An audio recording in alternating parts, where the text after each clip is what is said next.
La respuesta a eso es la respuesta de vida. Hay que correr. Si hay que correr, pues la sangre tiene que circular más.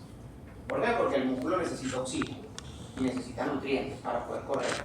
Entonces el corazón responde a ese estímulo simpático, aumentando la frecuencia cardíaca. Pero por el contrario, cuando nosotros dormimos y descansamos, el sistema tiene que ir a un nivel más basal. Y cuando nosotros estamos dormidos, predomina el parasimpático. Cuando nosotros estamos dormidos, la frecuencia cardíaca baja. ¿Por qué? Porque las demandas metabólicas también bajan. Y no es porque las demandas metabólicas bajan. O sea, el organismo sabe que las demandas metabólicas bajan, entonces como las demandas metabólicas bajaron, entonces vamos a bajar la frecuencia cardíaca o vamos a aumentar el tono parasimpático. No, sino que existen una serie de estímulos que regulan el tono parasimpático a nivel del tronco encefálico. Y la velocidad con la que se disparan los estímulos a través del parasimpático van a aumentar durante el sueño. Y todo eso tiene detrás una regulación neurohormonal que hace que las neuronas relacionadas con el parasimpático disparen con más frecuencia durante el sueño. Y eso hace que la frecuencia cardíaca baje. ¿Por qué?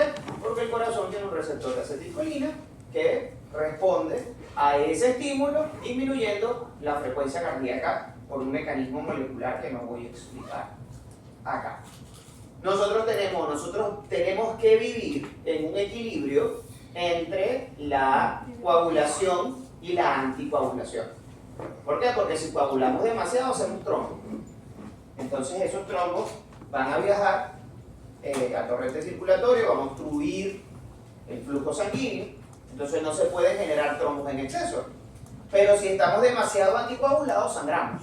O cuando alguien se corta, alguien tiene una herida, el sistema de la coagulación, el sistema hemostático, no homeostático, sino hemostático, tiene que responder a ese estímulo para formar un coágulo para que no sangremos o no sangremos en exceso, porque si no nos moriríamos desangrados. Entonces, hay un equilibrio entre la anticoagulación y la coagulación, que es lo que permite que la sangre circule de forma líquida, de manera constante a través de las arterias. Y si una arteria se rompe, entonces se forma un coágulo para parar el sangrado. La contraparte de esto es el tono vascular. Nosotros tenemos que mantener una presión normal. Y esa presión normal depende de un equilibrio entre vasodilatadores y vasoconstrictores. La presión arterial, lo vamos a ver el próximo año, depende de la frecuencia cardíaca y de la resistencia vascular periférica. Entre más alta es la frecuencia cardíaca, mayor es la presión arterial. Entre más alta es la resistencia vascular periférica, más alta es la presión arterial, porque presión arterial es igual a frecuencia cardíaca por resistencia vascular periférica. Entre más alta es la frecuencia cardíaca, más alta es la presión arterial, y entre más alta es la resistencia vascular periférica, más alta es la presión arterial. La resistencia vascular periférica depende de dos cosas. La resistencia vascular periférica se mueve entre la vasodilatación y la vasoconstricción. ¿Ok?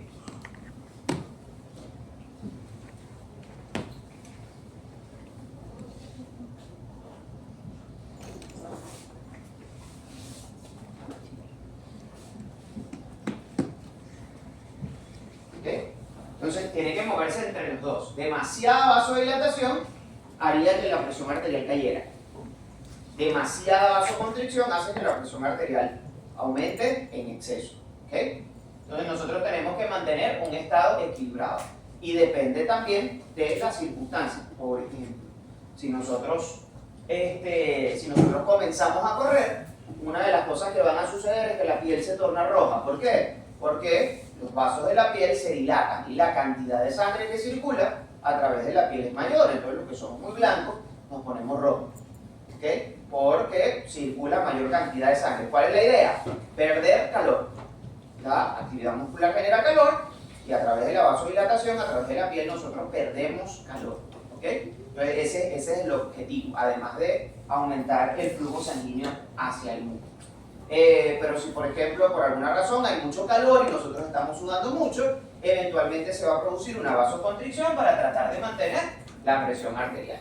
Y esta vasodilatación y esta vasoconstricción depende de una serie de sustancias que promueven la vasodilatación o la vasoconstricción. Por ejemplo, la vasoconstricción, el sistema renina, angiotensina, aldosterona, es la renina, la angiotensina y la aldosterona son dos potentes vasoconstrictores.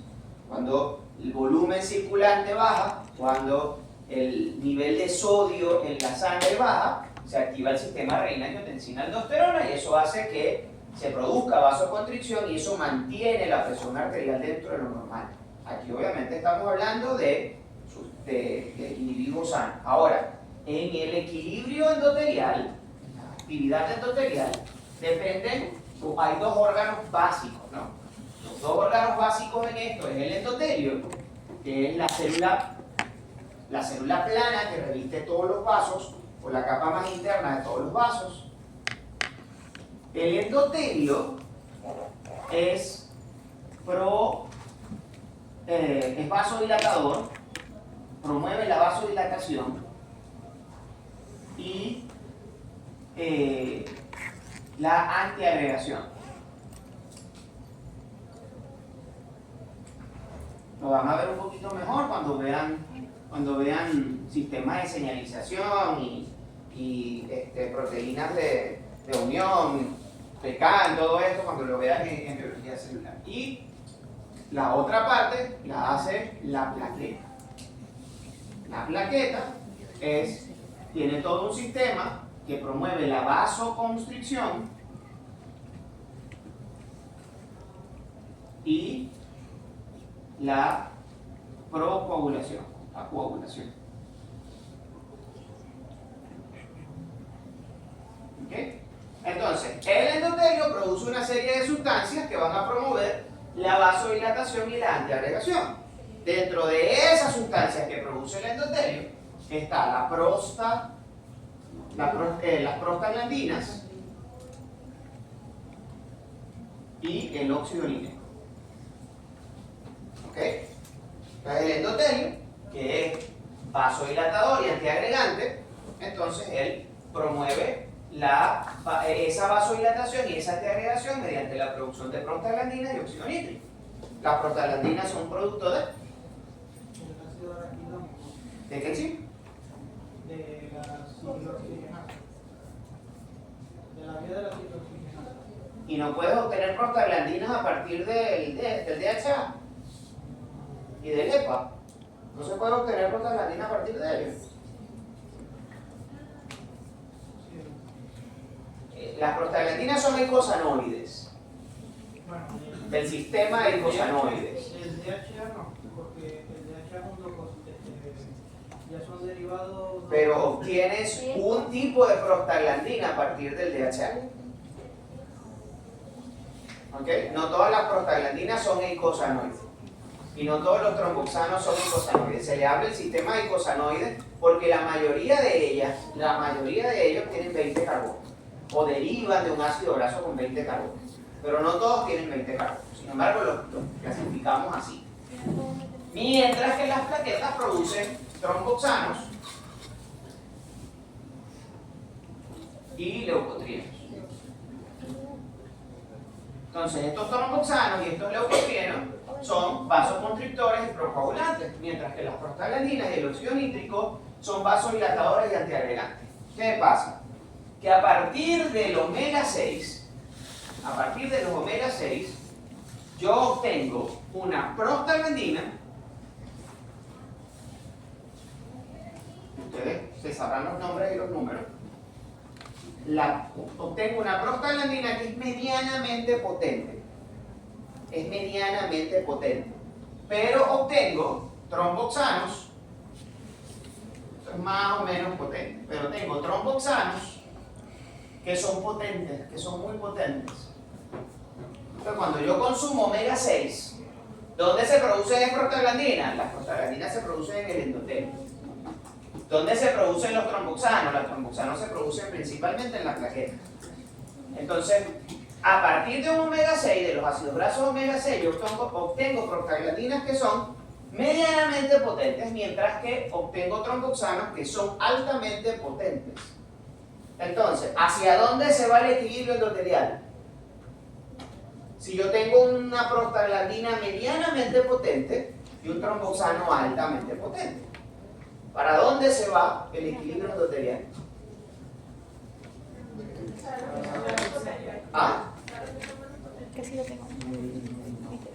Aquí en este equilibrio, el equilibrio endotelial, con la regulación endotelial, la regulación vascular, mediante el endotelio y las plaquetas, se produce mediante la producción de prostaglandinas y tromboxanos. El endotelio es el productor de prostaglandinas, que son las vasodilatadores y antiagregantes, mientras que la plaqueta es el principal productor de tromboxano, que es vasoconstrictor y procoagulante. Entonces, si yo tengo a partir del omega 6, yo obtengo una prostaglandina medianamente potente, o sea, el endotelio produce una prostaglandina medianamente potente y el tromboxano, las plaquetas producen un tromboxano muy potente. ¿Hacia dónde se va el equilibrio? ¿Hacia la vasodilatación antiagregación o hacia la vasoconstricción procoagulación? Se va para aquel lado, se va para la vasoconstricción y la coagulación, y la hipertensión arterial, la enfermedad cardiovascular en general, es una enfermedad que promueve la vasoconstricción, y el problema no es un problema con la coagulación, pero sí se considera un estado procoagulante, porque el detalle es que se van a formar trombos, se van a formar coágulos de manera patológica, ¿okay? Se va a romper la fisiopatología de la enfermedad cardiovascular. Es precisamente una arteria que tiene todas sus capas, tiene su capa endotelial y su capa muscular y tiene su adventicia. Son expertos en histología, lo saben mejor que yo. Entonces, este endotelio vascular que está enfermo, promueve entonces que los lípidos se acumulen desde el espacio subendotelial y formen una placa de grasa en la luz de la arteria. Eso tiene dos efectos. Esa placa de grasa allí reduce la cantidad de sangre que pasa por aquí y produce las anginas. El paciente comienza a correr, le duele el pecho. Mientras está tranquilito, sentadito, no pasa nada. Pero cuando comienza a caminar, comienza a hacer un esfuerzo, le comienza a doler el pecho. Se comienza a cansar. ¿Por qué? Porque por aquí pasa menos sangre. Si pasa menos sangre, entonces, ¿qué pasa con el metabolismo de la célula muscular del corazón? Si pasa menos sangre y menos oxígeno. ¿Ah? No, todavía no. Produce ácido láctico, se desvía hacia el metabolismo anaerobio, produce glucólisis anaerobia, produce ácido láctico y duele. Eso estimula terminaciones nerviosas libres y causa dolor torácico. Cuando el paciente se sienta, se calma, que la frecuencia cardíaca vuelve a bajar, la sangre que pasa por aquí administra el oxígeno suficiente y el dolor se le quita. Pero a lo que intenta caminar otra vez, entonces, o hacer el esfuerzo otra vez, que el corazón comienza a latir más rápido en respuesta a esa demanda física, entonces la sangre que pasa por aquí no es suficiente. Y entonces vuelve a aparecer el dolor. Eso puede pasar en el corazón, también puede pasar en las piernas. Hay algo que llamamos en semiología que se llama la claudicación intermitente.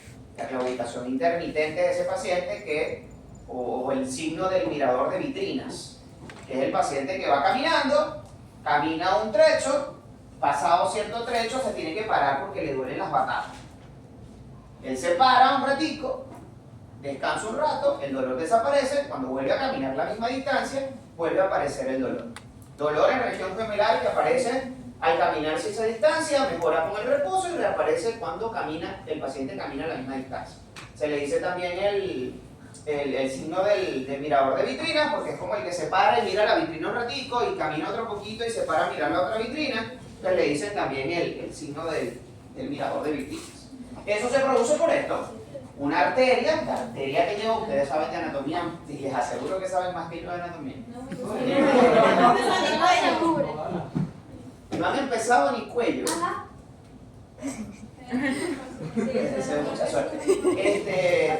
Cuando la circulación, cuando una arteria de la pierna, las arterias que llevan la sangre a la región gemelar, tienen una placa de grasa, eso hace que el flujo de sangre sea suficiente en reposo. Pero cuando comienza a hacer alguna actividad, metabolismo anaeróbico. Entonces, ¿qué pasa? ¿Cuál es la otra consecuencia? Bueno, que esto se puede romper. Si esta placa se rompe, entonces se expone el subendotelio. Y para los efectos de eso es una señal, el subendotelio que se expone, eso es una señal para el sistema de la coagulación de que hay una ruptura, de que algo se rompió. Entonces, aquí se comienzan a pegar las plaquetas, y las plaquetas se comienzan a pegar aquí, se comienzan a pegar aquí, y luego entonces eso activa el factor, la cascada de la coagulación, entonces forma un trombo, se para, se obstruye por completo el vaso y el paciente se infarta. Eso puede pasar en una pierna, eso puede pasar en el corazón, eso puede pasar en el cerebro, eso puede pasar distal en los miembros. Entonces todo esto es una alteración de la coagulación de manera inapropiada. Entonces cuando nosotros consumimos omega 6, consumimos una dieta que es procoagulante y vasoconstrictora, mientras que el omega, a partir del omega 3, nosotros tenemos un tromboxano que es inactivo y tenemos una prostaglandina, la prostaglandina 2, que es la más potente. No es que es potente, es que es la más potente. Las prostaglandinas que obtenemos a partir de los omega 3 son las prostaglandinas más potentes. Entonces eso hace que el sistema se desvíe hacia la vasodilatación y hacia la antiagregación. Entonces eso genera una condición en donde esto es menos probable. Además de todos los efectos que comentaron, que también son verdad, que forma parte de esto. ¿Qué es lo primero que tiene que pasar en la enfermedad aterosclerótica? El endotelio se tiene que dañar. Porque el que evita que el LDL se meta para acá y se quede aquí abajo es el endotelio sano. El endotelio sano, las LDL no migran al subendotelio, no se quedan en el subendotelio, no se forman las células escumosas, no se forma la estría grasa, no hay placas. ¿Ok? Y esa es la razón por la cual probablemente, una entre otras cosas, que los esquimales, a pesar de que consumían o consumen dietas ricas en grasa, la enfermedad cardiovascular es mucho menos frecuente que en Europa, por ejemplo, o entre nosotros, porque ellos consumen dietas que son ricas en omega 3. ¿Difícil? Para nada, eso no es para nada difícil. Lo que es desconectar muchas cosas.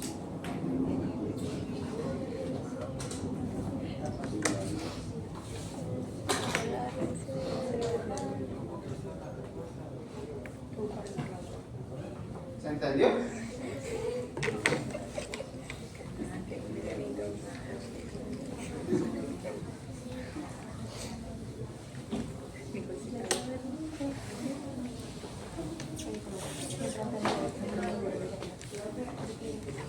Dígame. ¿Quién dijo, profe?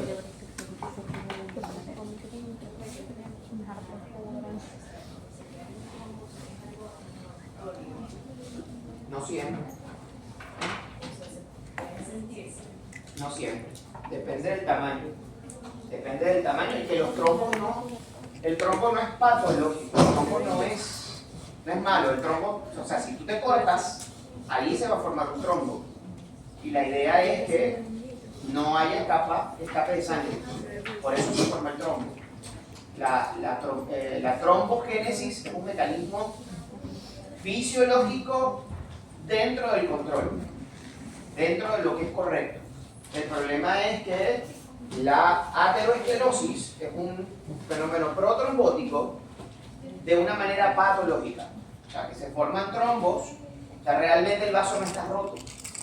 Lo que pasa es que realmente el vaso no está roto, pero lo que se rompió expone las mismas señales que hace que la plaqueta se active para formar un trombo blanco.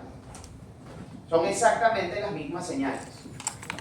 Entonces, para los efectos de la plaqueta, que no piensa, sino que simplemente responde a un estímulo químico, cuando el subendotelio se expone, la plaqueta se activa y se forma el trombo blanco.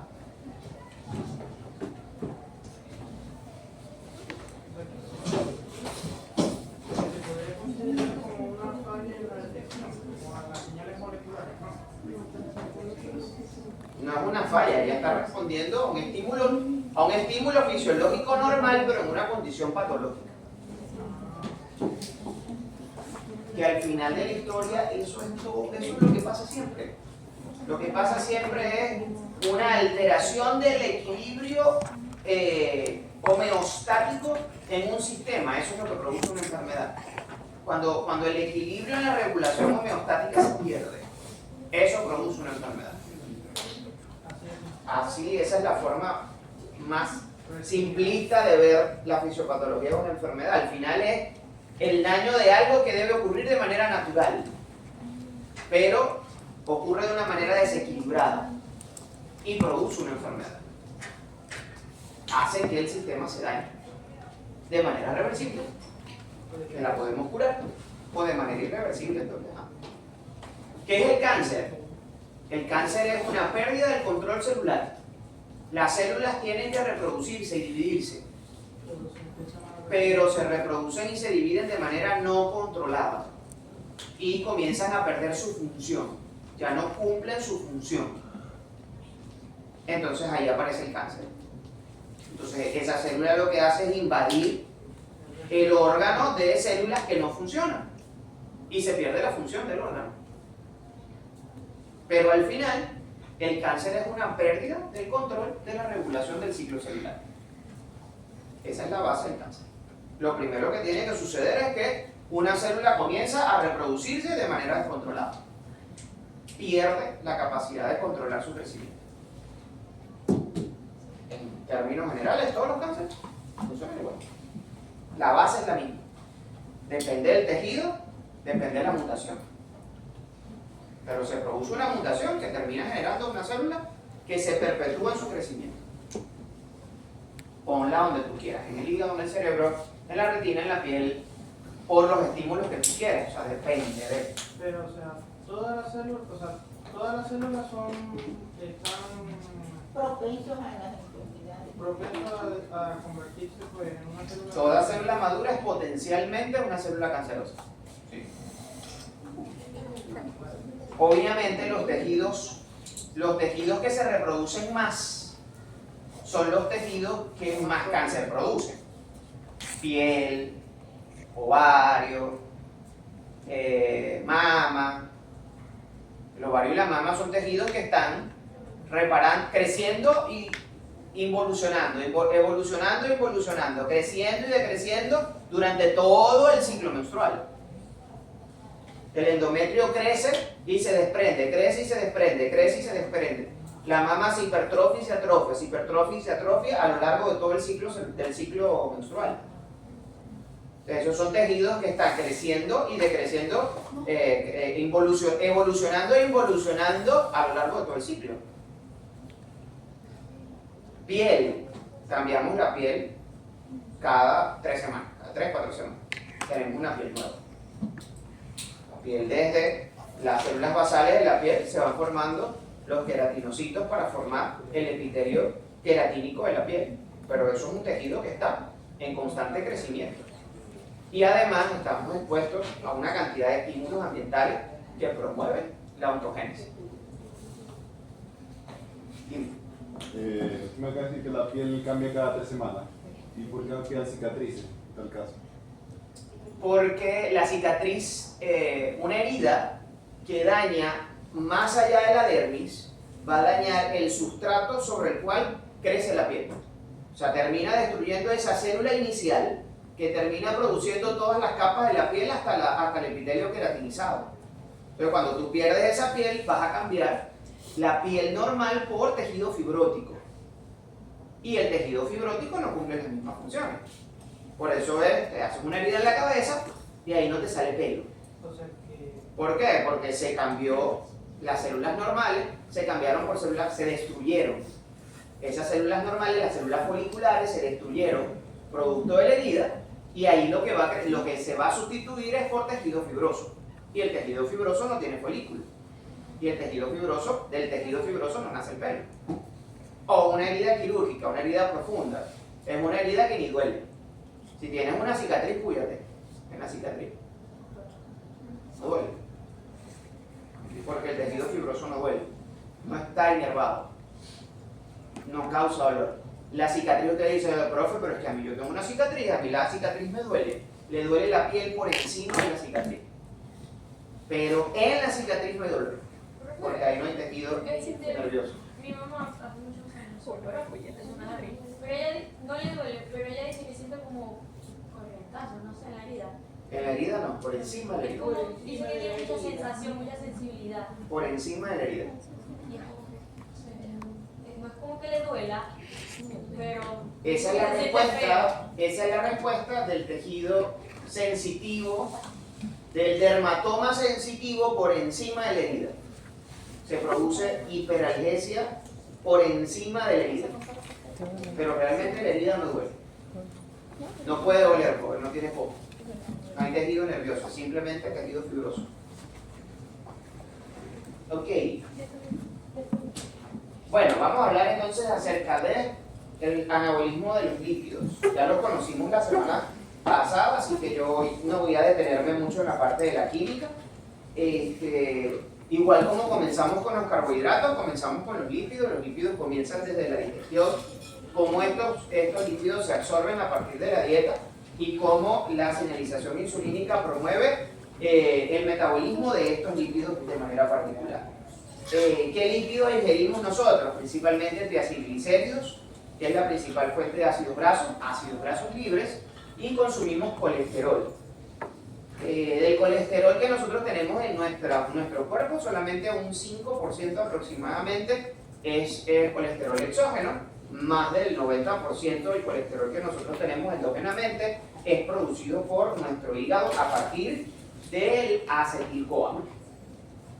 Es importante que así como nosotros tenemos unas enzimas claves para la digestión de los carbohidratos, también tenemos unas enzimas claves para la digestión de las grasas. Ojo, todo esto ocurre en simultáneo, porque nosotros normalmente comemos una mezcla de biomoléculas.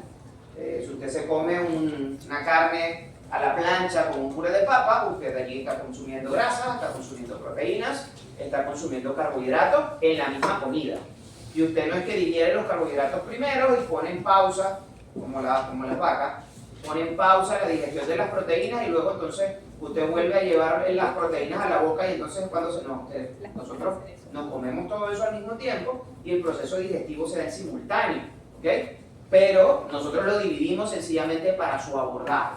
Aquí nosotros vamos a ver cómo digerimos las grasas y cómo digerimos las proteínas de una vez, ¿ok? Entonces, esas grasas que vienen de la dieta y que se digieren junto con los carbohidratos, que yo sé que ustedes recuerdan perfectamente, la milasa salival, la milasa pancreática y cómo desdobla el almidón y los productos de la digestión del almidón, todo eso que ustedes lo tienen claro, yo sé que no se les va a olvidar más nunca, estoy convencido de eso, pero así como hay una lipasa salival, nosotros, una milasa salival, también tenemos una lipasa salival, una lipasa estomacal. La lipasa salival inicia el proceso de digestión de los lípidos, de las grasas, de los triacilglicéridos específicamente, pero al igual que la lipasa salival, de la milasa salival, tiene una vida media muy corta porque no las tragamos, la comida no la tragamos, llega al estómago y la acidez del estómago desnaturaliza las proteínas. Para el consumo, para la digestión de las grasas, es importante no solamente las proteínas que las digieren, sino que también es importante la presencia de un componente también de naturaleza lipídica, que son las sales biliares que se producen en el hígado y se almacenan en la vesícula biliar. Las sales biliares se producen a partir de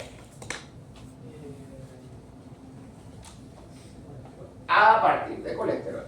A partir del colesterol, el hígado es capaz de sintetizar sales biliares que se almacenan junto con el tubo biliar en la vesícula biliar Y cuando nosotros ingerimos ciertas señales que van a ver en fisiología, y no se las voy a mencionar para no confundirlo, generan una serie de señales que van hasta el hígado y van a promover la contracción de la vesícula para la liberación de las sales biliares. Esto es importante. La lipasa, la lipasa es encargada de digerir los lípidos, de digerir los triglicéridos y de digerir los fosfolípidos.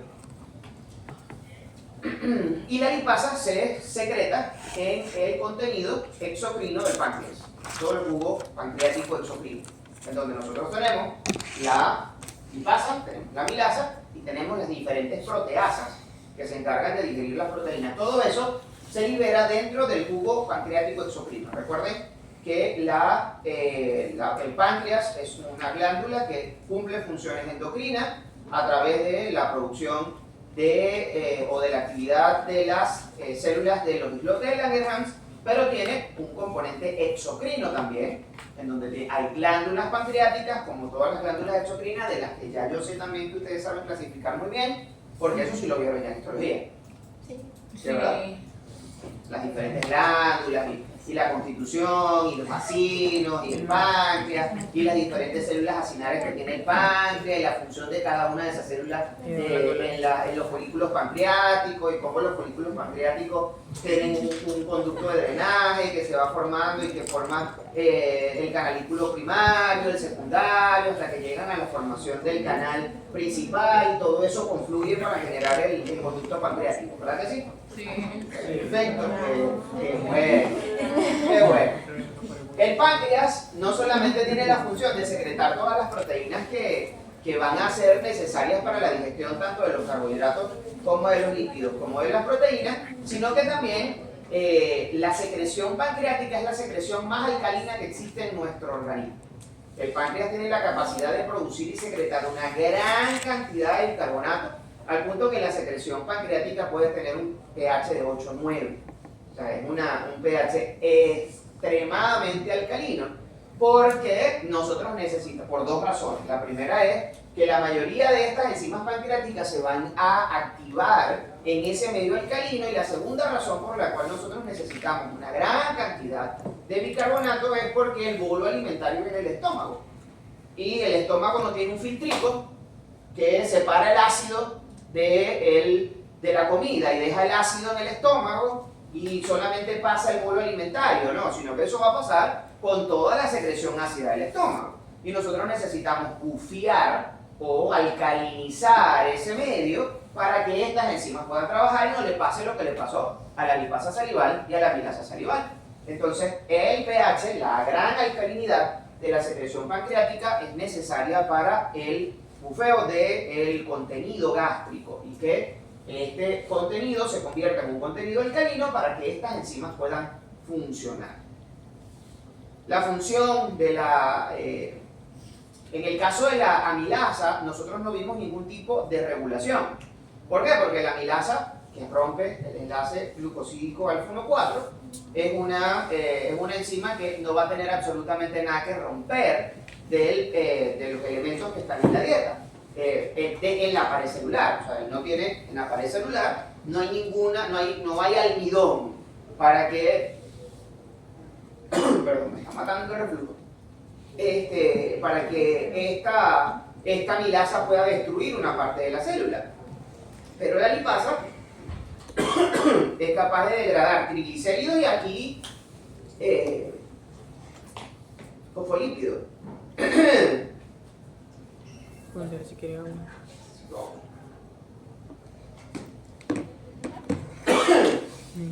Dice que quiere agua. Ok. ¿Y dónde hay fosfolípidos? En la membrana celular de todas las células pancreáticas. Profe, ¿necesita agua? Sí.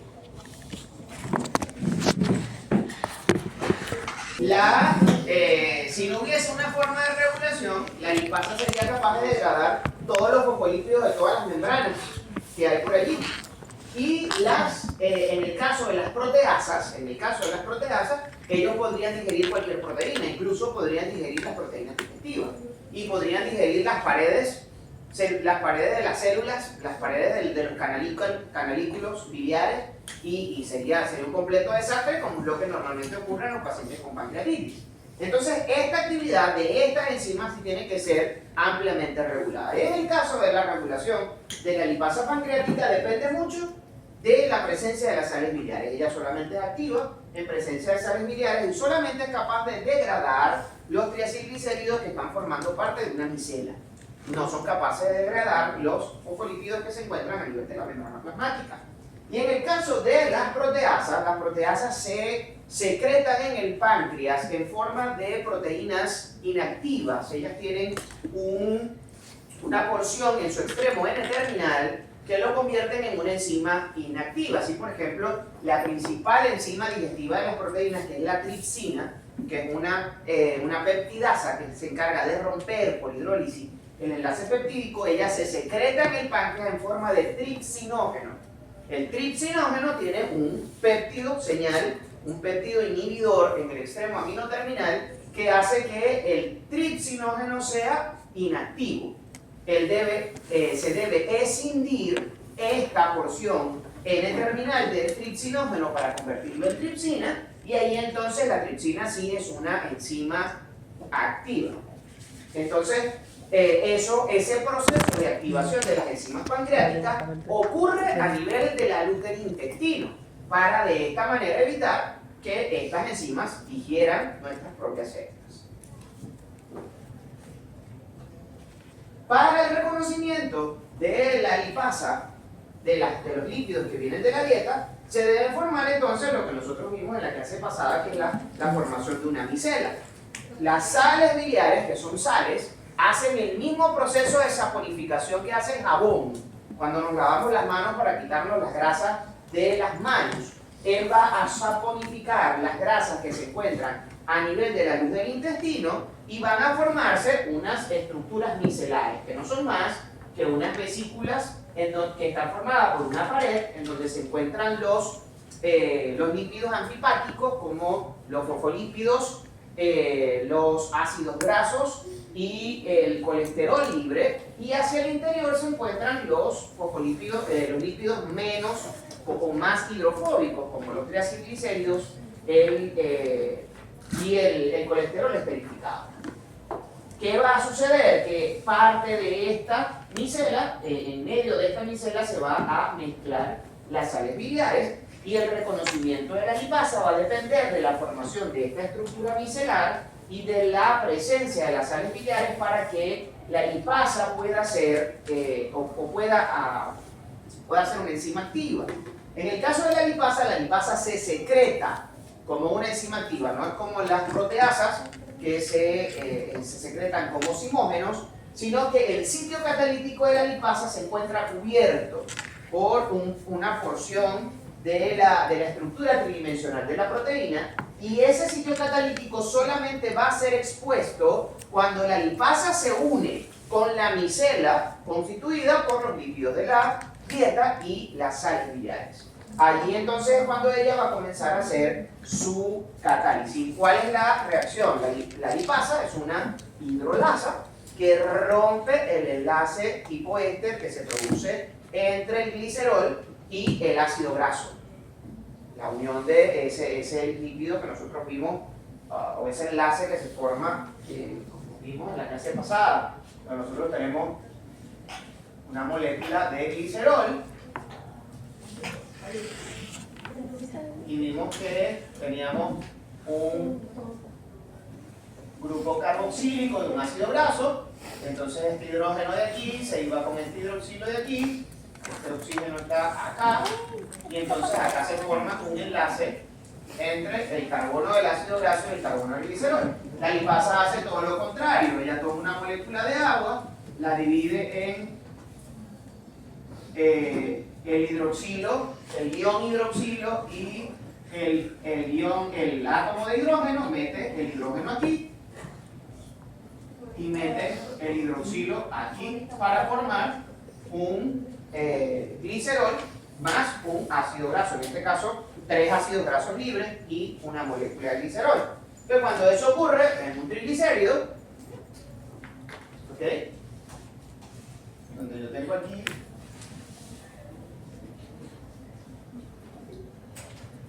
tengo esto aquí.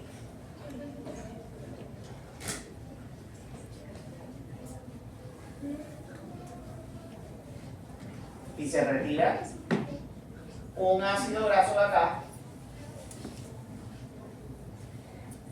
¿Cómo se llamará esto? Diacilglicérido. Y luego entonces rompe acá.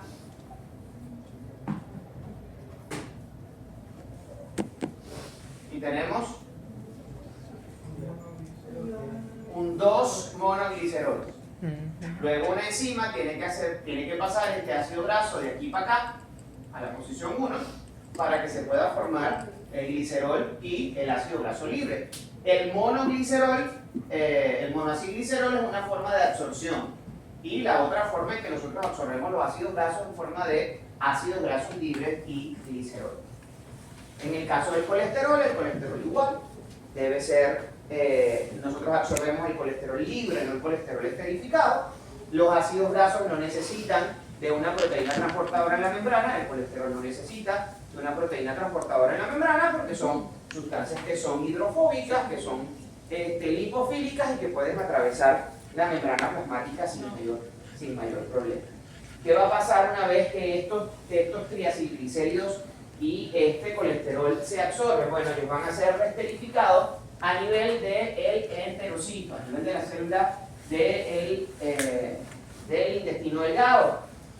Entonces nosotros tenemos esto que está acá es la luz intestinal, esto que está acá es el interior de la pared intestinal, dice acá, pero este es el interior del enterocito.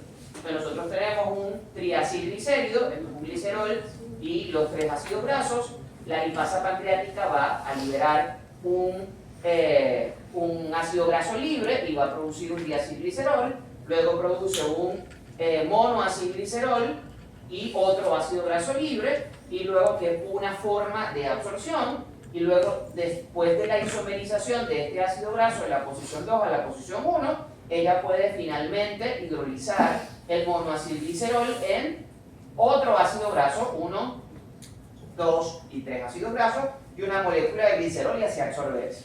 Ya sea que se absorben en forma de monoacilglicéridos o ya sea que se absorban en forma de ácidos grasos y glicerol, esos ácidos grasos de ese glicerol van a ser reesterificados con una molécula de triacilglicerol. Entonces el proceso que se dio aquí se vuelve a dar en forma inversa para generar entonces una nueva molécula de triacilglicéridos. ¿Pero qué pasa? Que esa es una sustancia lipídica y altamente hidrofóbica. Entonces, ¿qué va a pasar si yo saco esas grasas a la circulación?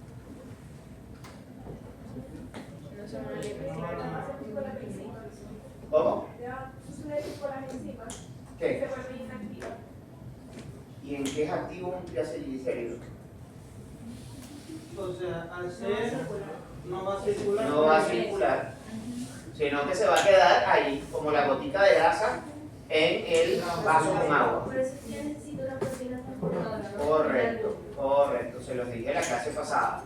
Todos los lípidos para poder circular se tienen que unir a una proteína. No existe ningún lípido que circule de manera libre. Todos los lípidos se tienen que unir a una proteína para poder circular. Y en este caso, los lípidos que vienen de la dieta, los ácidos grasos, los fosfolípidos que vienen de la dieta y el colesterol que viene de la dieta, se deben unir a unas proteínas para formar lo que nosotros conocemos como lipoproteínas.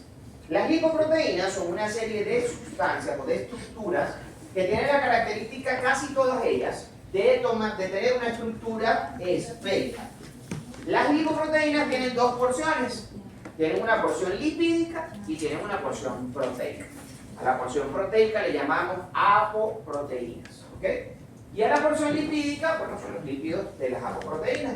Estos lípidos se van a distribuir de forma que los lípidos más anfipáticos, o sea, que tienen una porción polar y una porción no polar, que pueden interaccionar con el agua, se van a colocar o se van a ubicar en la zona más externa en contacto con el agua, y así nos vamos a encontrar con el colesterol libre, con los fosfolípidos que van a estar formando esa estructura o esa membrana, por decirlo de alguna manera, esa capa de lípidos más externa. Pero más internamente entonces se van a ubicar los triacilglicéridos, si lo quieren ver, una molécula que tiene 3 paticas, los triacilglicéridos junto con el colesterol esterificado, que son ampliamente hidrofóbicos, que no pueden entrar en contacto con agua, que no tienen ninguna porción polar y que se van a encontrar hacia el centro. Y estas estructuras además tienen una porción proteica que llamamos apoproteínas. Y esas apoproteínas no solamente le van a dar la distinción a las diferentes lipoproteínas, sino que también tienen una función enzimática importante que participa en el metabolismo de estas lipoproteínas. Entonces, las lipoproteínas nosotros las podemos clasificar de muchas maneras. La forma más común de clasificarlas es dependiendo de su densidad. Recuerda lo que les dije la vez pasada, lo dije en la clase pasada. Entre más volumen tiene una sustancia, es menos densa. Entre menos peso en ese volumen tenga, en una sustancia es más densa. O sea, una sustancia que tenga el mismo peso, pero menos volumen, es más densa que una sustancia que tenga ese mismo peso en un volumen mayor. El ejemplo del kilo de hierro y el kilo de algodón. Las dos pesan lo mismo, pero tienen densidades diferentes, de manera que ese kilo de metal, hierro, oro, lo que ustedes quieran, lo vamos a tener localizado en un espacio mucho más pequeño que la gigante bola de algodón que nosotros vamos a tener que cargar para tener un kilo de algodón. ¿Pesan diferentes? No, pesan lo mismo, tienen densidades diferentes. Entonces las lipoproteínas nosotros las podemos clasificar dependiendo de su densidad. Entonces nosotros tenemos así las lipoproteínas de más baja densidad, que son estas lipoproteínas, que son lipoproteínas muy grandes, que están formadas principalmente por triacilglicéridos y que tienen una proporción lípido-proteína muy hacia los lípidos. Y eso es lo que llamamos el kilomicrón. El kilomicrón es la lipoproteína de más baja densidad dentro de todas las lipoproteínas. El kilomicrón está formado principalmente por los lípidos exógenos.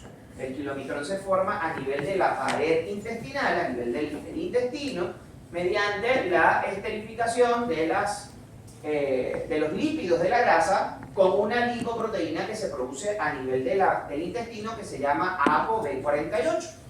La ApoB48 es producto de un gen truncado que tiene 48 aminoácidos en su cadena.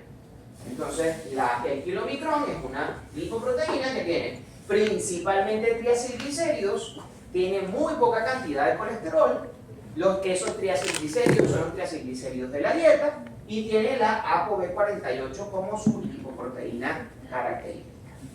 Luego de los kilomicrones, la siguiente lipoproteína en densidad es la VLDL.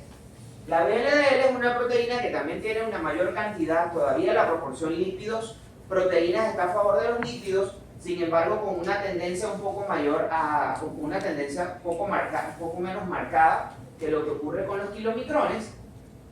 Las VLDL se producen a nivel del hígado. Las VLDL permiten la circulación de esos ácidos grasos que se producen en el hígado a partir del exceso de acetil-CoA que obtenemos a partir del metabolismo de la glucosa, y el colesterol que también se produce a nivel del hígado producto del exceso de acetil-CoA que tenemos o que obtenemos a partir de los carbohidratos. En el caso de la VLDL, la principal lipoproteína es una lipoproteína que se produce del mismo gen que produce la B48 en el intestino, pero en este caso el gen está completo, el gen se expresa completo y se llama ApoB100. ¿Cuántos aminoácidos tiene? 100. Tiene 100 aminoácidos, así como la ApoB48 tiene 48. La ApoB100 tiene 100 aminoácidos dentro de su estructura. A la VLDL entonces existe, o la VLDL es el producto del metabolismo endógeno, de los lípidos que se producen endógenamente. El metabolismo de la VLDL, en la medida en que yo le voy quitando lípidos, la célula le va sacando lípidos a la VLDL, Si yo le saco lípidos y le dejo la misma cantidad de proteínas, ¿qué va a pasar con la densidad? Si yo le saco los lípidos que pesan pero son muy voluminosos y le dejo las proteínas que pesan más que los lípidos pero son más chiquitas, son más compactas, ¿qué va a pasar con la densidad de la BLDL si yo comienzo a sacarle lípidos? Aumenta. Entonces, cuando en la circulación se produce el metabolismo de la BLDL y las enzimas le comienzan a sacar los triacilglicéridos a la BLDL, esta BLDL va a ir ganando densidad y se va a transformar en IDL, que es la lipoproteína de densidad intermedia. ¿Ok? Esta lipoproteína de densidad intermedia tiene una porción importante todavía de triacilglicéridos, pero tiene una mayor proporción triacilglicérido-colesterol. La relación triacilglicérido-colesterol es un poco más alta, por ende tiene una mayor cantidad, una mayor proporción de colesterol, realmente tiene la misma cantidad de colesterol que la BLDL, porque ella no recibe prácticamente colesterol, pero es el colesterol que quedó aquí. Porque lo que principalmente se le saca inicialmente a la BLDL son triacilglicéridos, y el colesterol queda más o menos en la misma cantidad. Entonces la IDL comienza a quedarse con mayor colesterol y va perdiendo triacilglicéridos, y en la medida que pierde triacilglicéridos pierde estructuras voluminosas, y esto hace que la IDL gane densidad, la BLDL gane densidad y se transforme en IDL. Si este proceso se mantiene y se le seguimos quitando triacilglicéridos a la IDL, ¿qué le va a pasar a la densidad de la IDL? Si le sigo quitando triacilglicéridos, va a aumentar, y esa IDL o la lipoproteína de densidad intermedia se va a transformar en LDL, la lipoproteína de baja densidad. La lipoproteína de baja densidad es una lipoproteína que tiene principalmente colesterol, una pequeña cantidad de triacilglicéridos y una sola apoproteína, que es la APO de 100.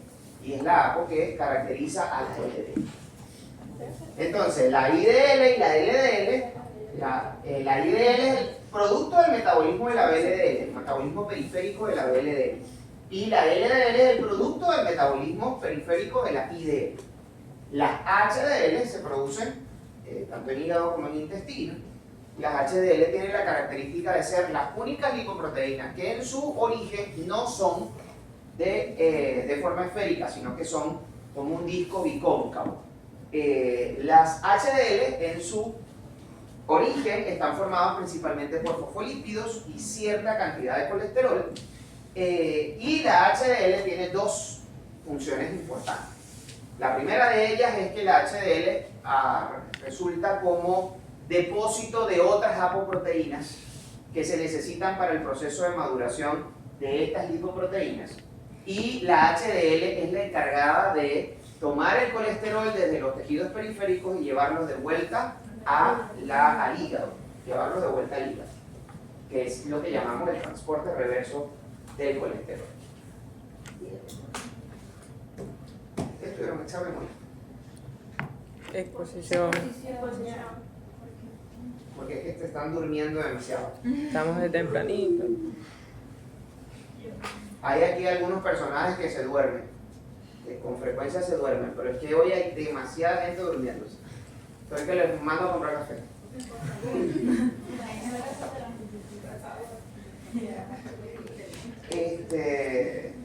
Hay más de 8 personas durmiéndose. Truco, me paro. Yo estoy en clase, yo estoy durmiendo, me paro y sigo escuchando la clase parada. Porque yo soy medio tolerante con eso, pero porque sé que es algo inevitable. Hay profesores que no. Ya nadie lo hubiese votado. Ajá, entonces, nosotros tenemos, aquí tenemos un cuadro comparativo de las diferentes lipoproteínas, dependiendo de su diferente nivel de estadio y la densidad relativa de cada uno, el origen de síntesis de cada uno, la composición lipídica y su función. Entonces, los kilomicrones, nosotros tenemos varios tipos de kilomicrón. El kilomicrón en términos generales es la lipoproteína que se forma en el intestino a partir del metabolismo o la absorción de los lípidos de la dieta.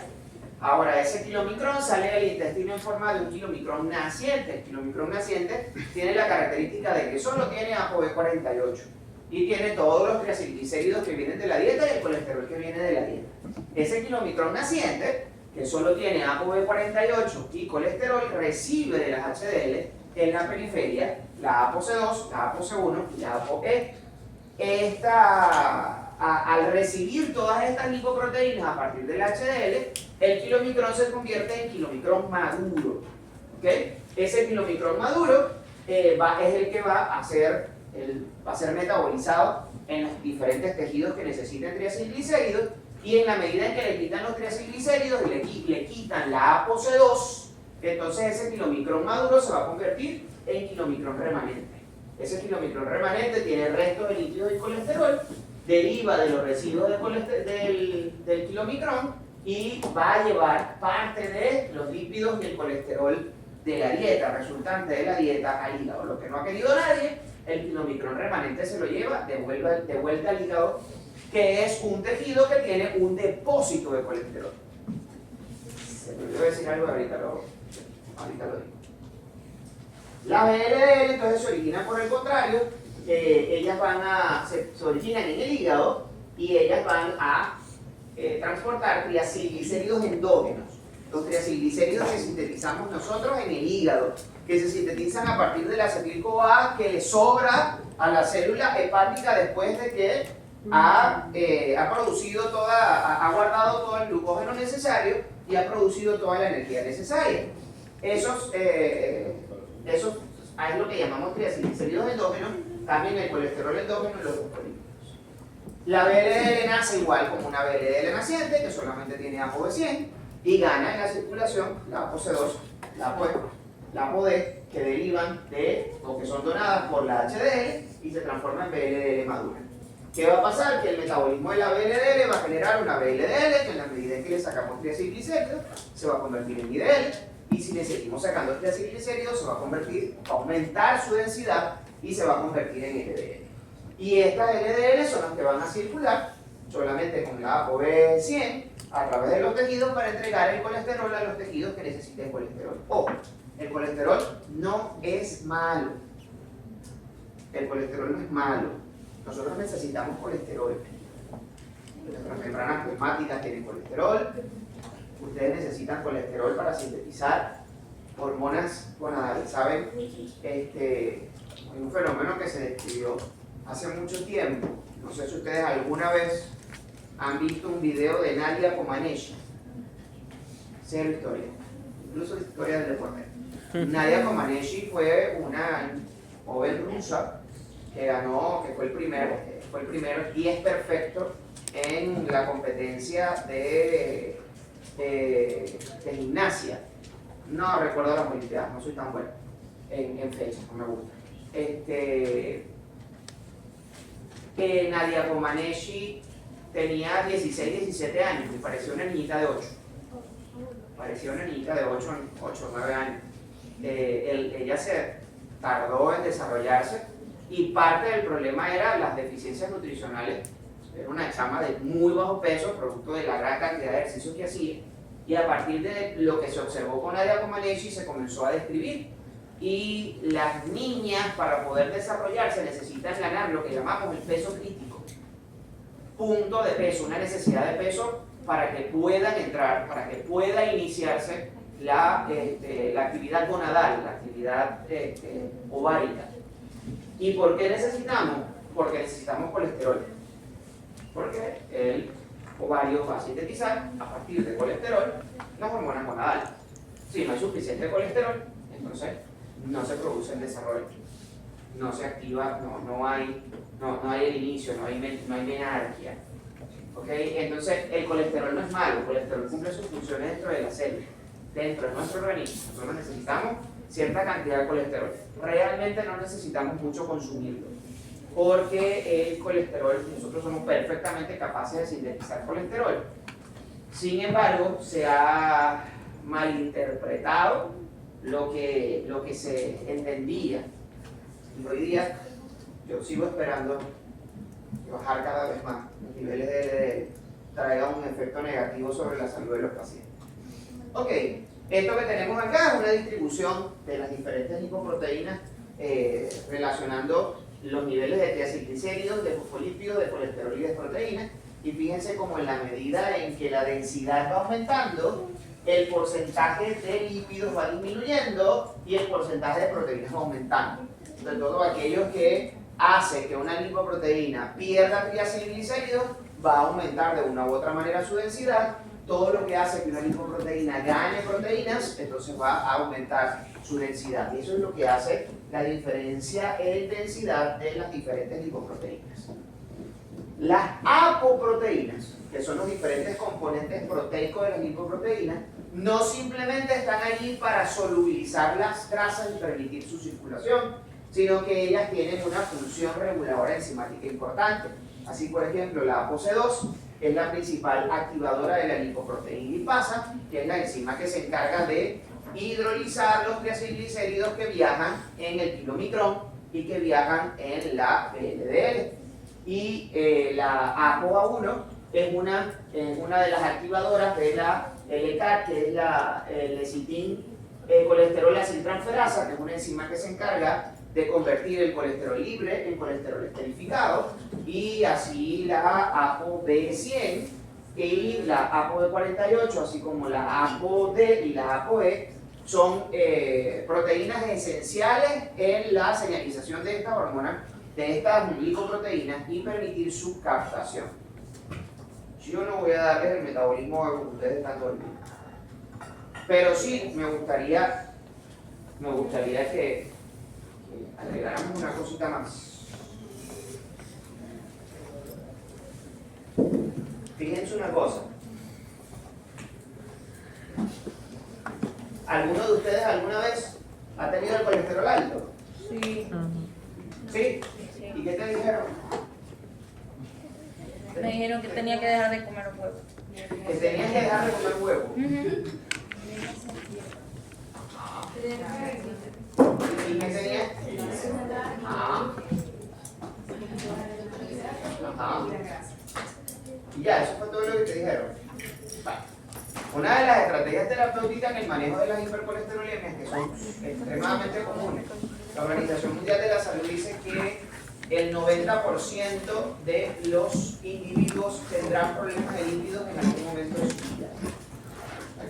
Ustedes ahorita, muchos de ustedes son delgados, todavía no tienen problemas metabólicos y ni sueñan con tener problemas de triglicéridos, pero eventualmente lo van a desarrollar. El 90% del ser humano, del adulto, va a tener algún grado de problemas con los lípidos en algún momento de la vida.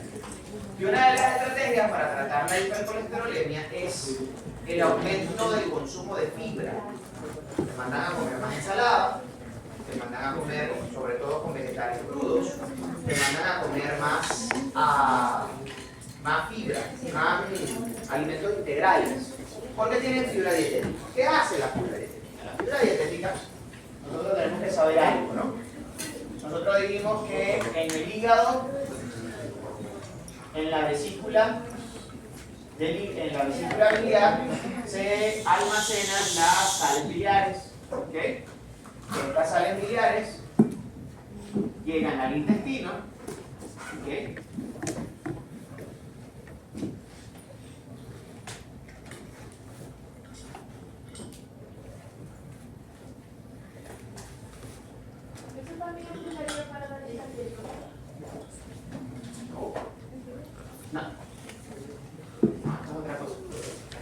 Estas sales biliares, ¿verdad? Estas sales biliares se secretan aquí, en el intestino, y estas sales biliares se van a encargar de formar las micelitas de grasa que vienen con la dieta, con las grasas que vienen de la dieta.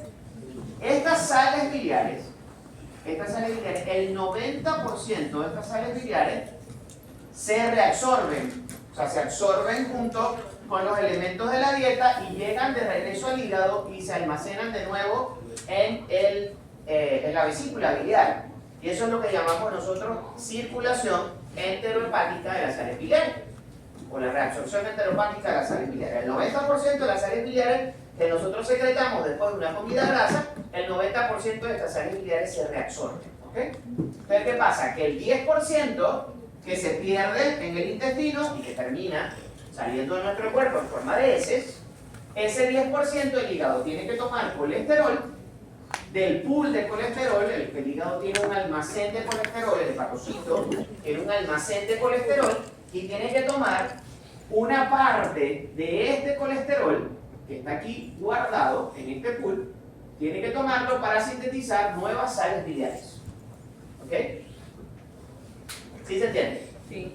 Las sales biliares se sintetizan a partir del colesterol, las sales biliares se secretan en la luz intestinal bajo el estímulo de la presencia de grasa proveniente de la dieta.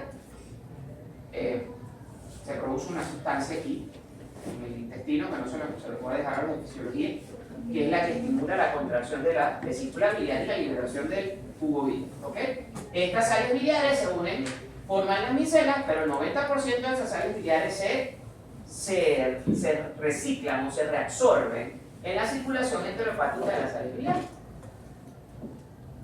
El 10% que se pierde le da el color a las heces, por eso las heces tienen ese color característico, y ese 10% que se pierde, el hígado tiene que tomar colesterol de su pool para sintetizar nuevamente el 10% de las sales biliares que se perdieron. ¿Qué pasa? Cuando nosotros consumimos fibra dietética, las sales biliares se unen a esa fibra dietética y las sales biliares que se unen a la fibra dietética se excretan, no se puede reabsorber. Y este 90% de reabsorción llega a ser apenas entre un 40 y un 60% dependiendo de la cantidad de fibra que nosotros ingerimos. La fibra dietética es capaz de disminuir de manera significativa la circulación enterohepática de las sales biliares. ¿Qué va a pasar? Que el hígado va a necesitar sacar más colesterol de su pool para poder sintetizar de nuevo todas las sales biliares que se perdieron. ¿Por qué eso tiene un efecto sobre el colesterol general? Bueno, resulta que el hígado capta colesterol de la periferia dependiendo de qué tan lleno o qué tan vacío tiene ese pool. El colesterol, la presencia de colesterol dentro del hepatocito, es una señal para regular en baja el receptor de las LDL, que son las que transportan el colesterol. Entonces, entre menos receptor de LDL hay en la membrana plasmática, menos LDL absorbe el hígado y más tiempo las LDL están circulando por la circulación y por supuesto el nivel de colesterol en sangre aumenta. Entonces, ¿qué pasa? Él comienza a captar una mayor cantidad de LDL para reponer este pool de colesterol que antes se había vaciado al aumentar la pérdida de sales biliares con el consumo de fibra dietética. Por esa razón, una de las recomendaciones nutricionales para los pacientes con hipercolesterolemia es que consuman fibra, que consuman vegetales, que consuman alimentos integrales para que estos alimentos que son ricos en fibra dietética disminuyan la circulación enterohepática de sales biliares y entonces a partir de allí el hígado comienza a tomar más colesterol de la periferia para sintetizar, para rellenar su pool de colesterol. ¿Sí? ¿Me entendió? Sí. Ok. Listo. Vamos a